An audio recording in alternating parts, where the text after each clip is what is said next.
कहते हैं कि जीवन में कभी कभी इंसान को बड़ी बड़ी मुश्किलों का सामना करना होता है, किंतु उनमें से कुछ मुश्किलों का हल तो बड़ी आसानी से निकाल लिया जाता है, मगर कोई मुश्किल इंसान के लिए हल कर पानी कठिन हो जाती है। तो आइए जानते हैं इस विषय पर महात्मा बुद्ध से संबंधित कुछ रोचक तथ्य इस छोटी सी कहानी के माध्यम से। राजा अजातशत्रु का राज्य बहुत अच्छा चल रहा था, किंतु कहते हैं ना कि समय हमेशा एक जैसा नहीं रहता। ऐसा ही अजातशत्रु के साथ हुआ। राजा कई मुश्किलों से घिर गए और उन मुश्किलों से बाहर नहीं निकल पा रहे थे। उन्होंने कई युक्तियां अपनाई, लेकिन हर बार असफल रहे। एक दिन उनकी मुलाकात एक तांत्रिक से हुई। राजा ने तांत्रिक को अपनी मुश्किलें बताई। तांत्रिक ने राजा की बातों को ध्यान से सुना, फिर उसने एक उपाय बताया।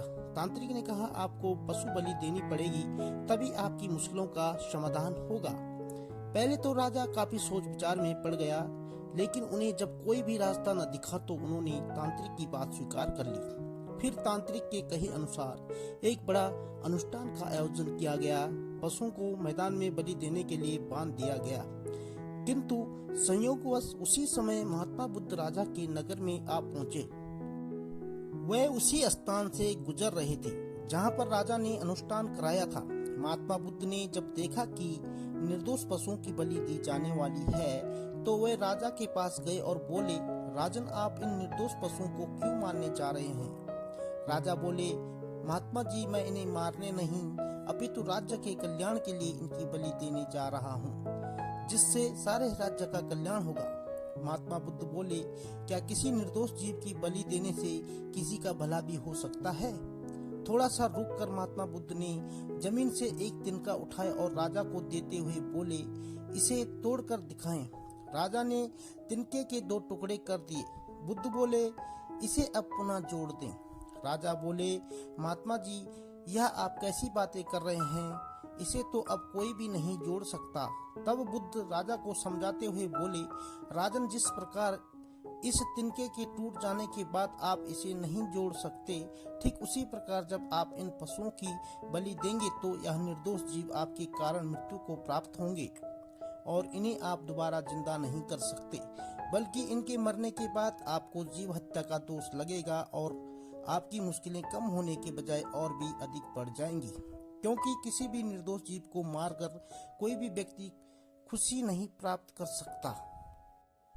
आपकी समस्या का हल निर्दोष जीवों को मारने से कैसे हो सकता है? आप राजा हैं, आपको सोच विचार कर निर्णय लेना चाहिए। अगर आप सच में अपनी मुश्किलों का हल चाहते हैं तो दिमाग से काम लीजिए। मुश्किलें तो आती जाती रहती हैं, यही जिंदगी का सच है। किसी निर्दोष जीव को मारने से समस्याएं नहीं समाप्त होंगी, बल्कि उसका हल आपको बुद्धि से ही निकालना होगा। बुद्ध की बात सुनकर अजातशत्रु उनके चरणों में गिर पड़े और अपनी भूल की क्षमा मांगने लगे, और फिर अजातशत्रु ने ऐलान करा दिया कि अब से उनके राज्य में किसी निर्दोष जीव की हत्या नहीं की जाएगी। दोस्तों, वास्तव में हम अपनी फायदे के लिए निर्दोष अबोल जीवों की हत्या कर यह समझ लेते हैं कि अब हमारी सारी मुश्किलें खत्म हो गई हैं, किंतु ऐसा बिल्कुल भी नहीं है।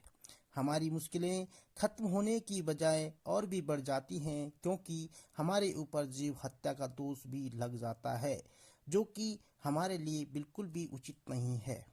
दोस्तों, उम्मीद है आपको हमारी यह कहानी जरूर पसंद आई होगी, तो हमें कमेंट करके जरूर बताएं और हमारे यूट्यूब चैनल को सब्सक्राइब करके साथ में बेल आइकन को दबाकर ऑल पर सेट कर लीजिए, ताकि आगे आने वाली इसी तरह की मनोरंजक वीडियो का नोटिफिकेशन आपको मिलती रहेंगी। वीडियो देखने के लिए आपका बहुत बहुत धन्यवाद।